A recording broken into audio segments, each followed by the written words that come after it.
Hey everyone, I hope you guys are having an amazing day today. I am creating a unit today for one of my clients and I'm actually going to color it as well.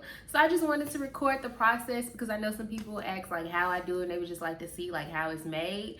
So I'm going to walk you guys through the process of me customizing the unit. That includes me bleaching the knots and toning it as well, and then me creating the measurements on my dome cap, and then actually sewing it on the sewing machine because I create all my units by the sewing machine now because it's just a better quality. And then lastly, I'll show you guys how I color the unit and then the styling of the unit. So this will be more than likely a 3-part series. So I hope you guys stay tuned, follow along, learn something, and hopefully it interests you into learning more about Hair by Kayla. So stay tuned. So before I can even begin to create the unit, first I need to actually create a paste to bleach the knot. I'm going to use Colors, the purple developer, because that's going to help take away some of the brassiness that will happen once you bleach the knots. And then I'm going to use a 10 volume developer along with that bleach so that I can watch the closure turn. And that's just a little bit more helpful when you're a beginner as well. And so I like to bleach my knots actually with a makeup brush because it allows me to just paint it over the closure really simply and easily.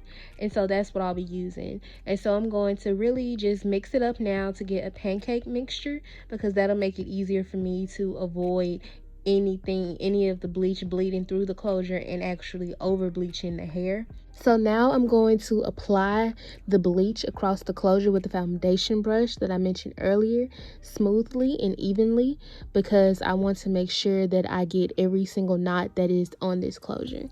And I'm also going to try my best to not press and put too much pressure on the brush, because if I put too much pressure and press too hard, then the bleach will start to bleed through the closure and bleach more than the knots, and that is not something that we want to happen. But if this happens, when you do this and it happens, there is an easy fix. You can just go out and get you some dye and use a mascara brush to cover up those roots. So now that the closure is fully covered in the bleach, you want to let it sit for 30 minutes at most, and then you'll get ready to wash it out. So now that the 30 minutes are up, I'm going to rinse out the bleach that was left on the closure from the bleaching process. And when you get ready to wash out the bleach, you want to use a neutralizing shampoo just so you can make sure that you stop this chemical reaction that's occurring because we did just use bleach and you don't want to overprocess your knots and weaken the closure. First, you want to just rinse out all of the bleach as much as you can with the water before you begin to actually wash it with the neutralizing shampoo.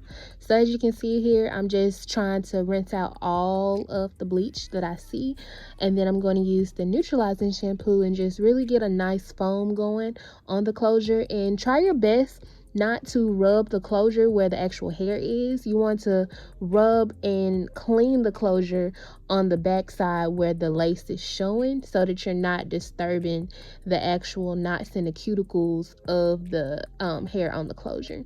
So as you can see, I'm just cleaning the closure really well, just getting rid of all of this bleach and stopping the chemical reaction as it in its tracks. And with this shampoo, what's really cool is that you'll know that you're done rinsing out all of the chemicals once the rinse stops being pink.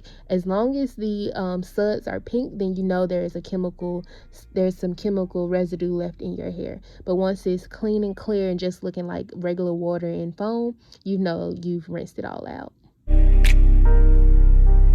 Here I'm really just doing a check to see exactly how great I bleached the knots. As you can see here, it looks really good up against my hand. I can tell that I really was able to target most of those knots and get rid of them without even bleaching the hair at all. So I won't have to go in and do those touch-ups that I was telling you guys that if you mess up you can do.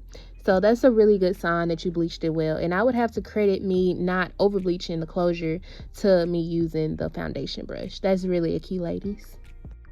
And there's one last step to this washing process. Even though I did a really good job at bleaching the knots, you see I didn't over bleach it, you still would like to go in and tone the closure one last time with a Shimmering Lights purple shampoo. That will help remove any any brassiness that you may see in the closure after it dries and you rinse out the bleach. So now I'm going to do that, and then I'll let it sit for 3 to 5 minutes and then wash it out, and I'll be done with the closure.